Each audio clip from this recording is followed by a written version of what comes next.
So as you said, EMX has been super busy, and I'm sure everybody on this call is keenly aware of what our business model is. I always highlight our business model and discuss it in some detail because it is one of the aspects that makes us unique and differentiates us from the majority of the royalty companies out there. A significant amount of the royalties we have within our portfolio, we generated via the prospect generation business model focused on the royalty component. Everybody's aware of that. That creates, in my opinion, a really strong base of pyramid with an immense amount of optionality within that perhaps we don't get proper valuation for with respect to how the market values our whole portfolio, because the market is focused on the top cash flowing asset portion commonly. We do buy royalties just like our competitors do. We try to be as careful with respect to capital allocation there as we possibly can be. And a couple of significant transactions have happened within the last half year on that side for us, helping to populate the top of the pyramid and round us out with respect to the base of the pyramid, long-term optionality, as well as cash flow at the top. And another thing that makes us unique is our strategic investing. And we've made over 60 million USD net from our strategic investments throughout the history of the company. And that's helped us out. It's helped our share structure out significantly over time.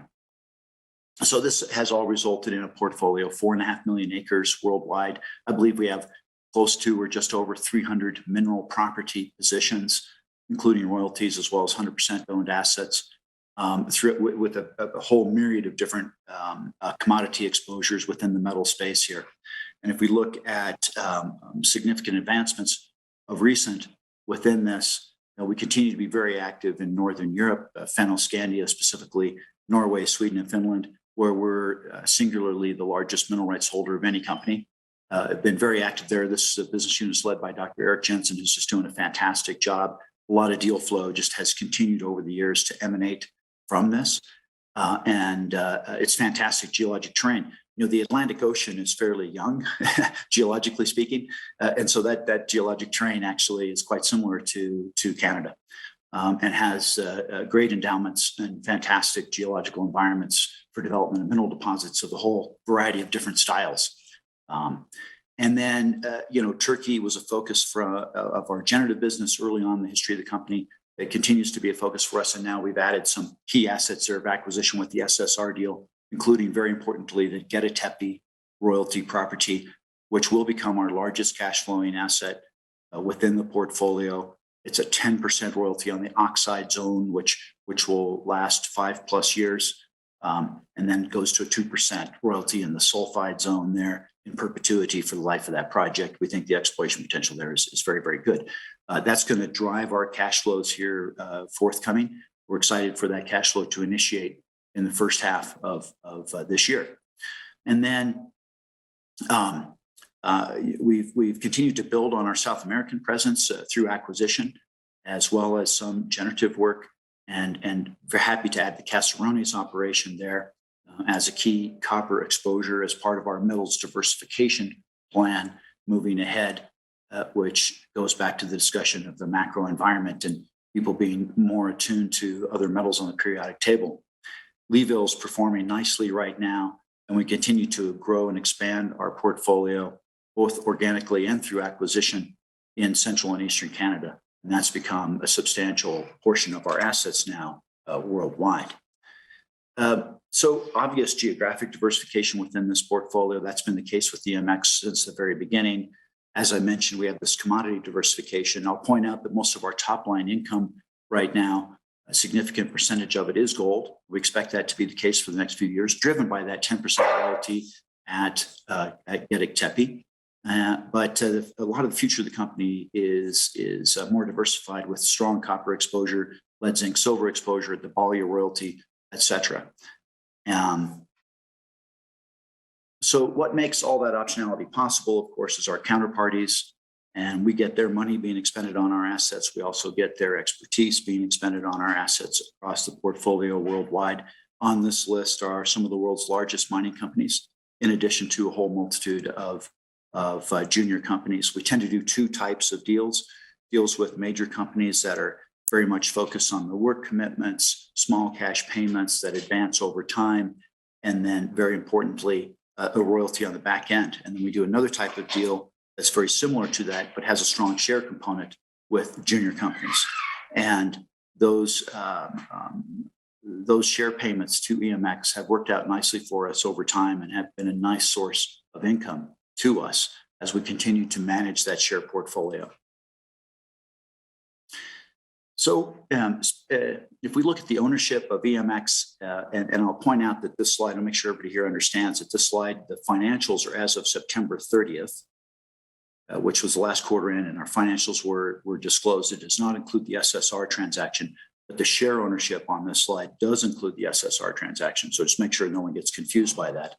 And you can see that we are here today with 105 plus million shares issued and outstanding after having completed the purchase from SSR. SSR is now our largest shareholder. Happy to have them as a significant partner of ours moving forward. And that was a key component that made this transaction happen, that enabled us to be able to complete the SSR transaction, which really is beefing up our near-term cash flow with the 16 royalties that we purchased from them. And then with respect to working capital, I'll point out some of the nuances here. So at quarter end, pre-SSR close, we had 63 million CAD in cash and investments and $13 million in additional working capital, $54 million Canadian in debt that came from the acquisition of the Casserones operation, where Sprott lent us money to acquire that cash flowing royalty porphyry copper system in Chile. But right now, there would be slightly more debt associated with the fact that we acquired SSR and took a vendor take-back note. So I just want to make sure everybody understands that. So recent deals, the organic side of our business continues to work exceptionally well. We have just sold off 4 projects in Idaho to Hochschild. Happy to have them as counterparty. We're receiving payments in from various projects within the portfolio on a continual basis. Just got a 2.25 USD payment from Berenguela as an example. The 0.418% NSR in Casserones is now ours and is paying quarterly very nicely. Happy to have that. Happy to have long-term exposure to copper. We've sold 5 what we call battery metal assets. Those are sulfide nickel occurrences in Sweden. And that's part of our organic growth. Did the deal with SSR, that was huge. Sold additional projects in Sweden, sold a copper project in Utah. And we just continue to do this. And we've sold 80 projects, 80, since 2018. That's creating 80 new royalties within that portfolio organically. That does not include all of the royalties that we have purchased from SSR, et cetera. Which would put us into well over 100 in that time. And it's important to point that out. This organic side of our business continues to work really, really, really well and continues to augment the base of our pyramid, helping to create that optionality. So delighted to have the Casserones mine now in the portfolio. Last quarter, I believe this paid $954,000 USD after tax, after that's been repatriated to Canada. And after paying the taxes in Chile, et cetera. 17-year mine life officially based upon the compliant resource document that exists on this property. But we believe, as geologists having reviewed the large footprint and the alteration systems and the mineralization here, that the mine life is likely substantially longer than that. So this is akin to a 30-year bond that pays in pounds of copper. We're just delighted to have that on the books. This shows the ramp up of production at Casserones with a dip in 2020. That's, of course, coronavirus related.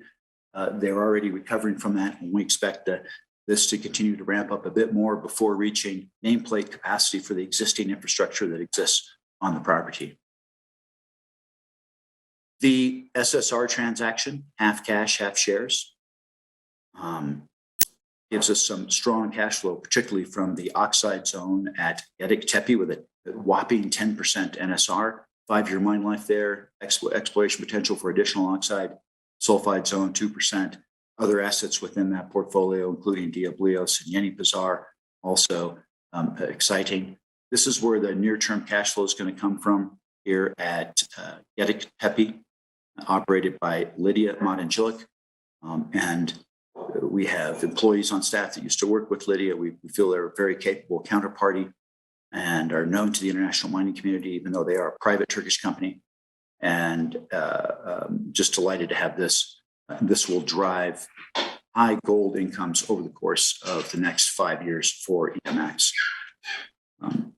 So value drivers in the Western US, I'll point out that we have exposure to over 12,000 mining claims in the Western United States. That would include assets that we've sold off and kept royalties on, in addition to the assets we have on the books that are marketing to the industry, with a big presence in Idaho now, and Arizona and Nevada.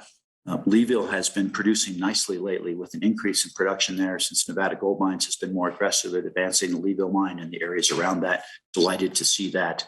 And this has been a strong business unit for us from the beginning and continues to be. This is the new $300 million shaft put in by Newmont before the joint venture was formed with Barrick to form Nevada Gold Mines. And we're delighted to see this asset which has had significant discovery drill hole information coming onto the market with respect to expansion of the various deposits within and close to our royalty footprint. So we knew long term that the royalty production here had to increase, but there was a lag time. They did have some geotechnical problems at this mine, we understand, and that would delay things, not uncommon in the mining business. But we're happy to see these payments now nicely increasing. This royalty has paid $16 million plus since we've owned it. There's a lot of optionality within the portfolio across the Western United States. The Hermosa Taylor deposit is one key example, as the mineralization there extends to within our royalty footprint. As I mentioned, we've continued to grow our portfolio of assets across Central and Eastern Canada now, dominantly through acquisition of portfolios from other prospect generators that we purchased, in addition to our own generative work now, where we're augmenting that within these exciting terrains. It's been fun to dig into the geology here and expand our mineral property positions. Probably the most active business unit in the world for us right now on the generative side is Fennoscandia, and really going to town here with multiple drill rigs drilling across this from multiple companies. Probably the Kaukoa results emanating from the Palladium 1 asset in Finland probably has the most significant value add for us, and is a great example of portfolio optionality. Just announced it, not included in this diagram, the thickest, highest grade intercept that they've ever had. There is a plunge line from northeast to southwest that goes through this diagram now, that's being defined through drilling, and one of the latest intercepts has illustrated that. We have a 2% royalty here. 1% could be bought out for €1 million, leaving us with 1% in perpetuity. We paid a whopping 250,000 Canadian dollars for this royalty. It's a great example of us being able to acquire royalties inexpensively that have huge value. I wouldn't sell it for 100 times what we paid for it at this point in time. And we think long term, this is going to be a key asset within the portfolio. It's an example, Gwen, of the synergy between the generative work and acquisition, because we had the guys that have their boots on the ground in Finland. We had other licenses within this district. We were carefully paying attention to what was going on, recognize it, and we're able to buy a royalty from a prospector who needed funds to pay for his other licenses that he had, of course, and be able to buy this royalty early stage for a very reasonable price. And it's a great example of synergies that are created through royalty acquisition as well as royalty growth through prospect generation. Very proud of this one. It's going to be a key asset long term for us. Been in Turkey for half my career, and the Tethyan Metallogenic Belt is a great place to be. We have some key assets within this, including, of course, Timok, and I know I'm going to get questions about Timok coming up, so we'll talk about that. Gediktepe, Alya, 4% royalty. This is an important part of the world for us, with some significant assets forthcoming with respect to cash flow. 5,000 ton per day mill here at Balya, and 4% royalty on the lead zinc silver mineralization. This has now gone into production. We expect production here to increase over the course of the next 5 years as they transition from mining Balya South, where we do not have a royalty, to Balya North, where we do have the royalty. with a spiral decline now in place, secondary escape wave shaft now in place, and then the original shaft accessing the stopes also in place. So the underground infrastructure now is here. Commercial production has been initiated. We will start to see payments which are made quarterly in arrears within the next few months. All right, this is a very important royalty within the portfolio. It's been a topic of a lot of discussion recently. We do have a 0.5% royalty over the Timok project. This likely will go into arbitration, as we have announced, as there was the opportunity for this royalty to be diluted, as according to the royalty document, which is filed on CEDAR for everyone to read. And Freeport did have that opportunity. Our interpretation and the interpretation of our legal advisors is that dilution did not occur. We stand by that. And Xinjiang is of course, taking the opinion that it was diluted. And we will solve this through arbitration. The good news is that it's arbitration in British Columbia.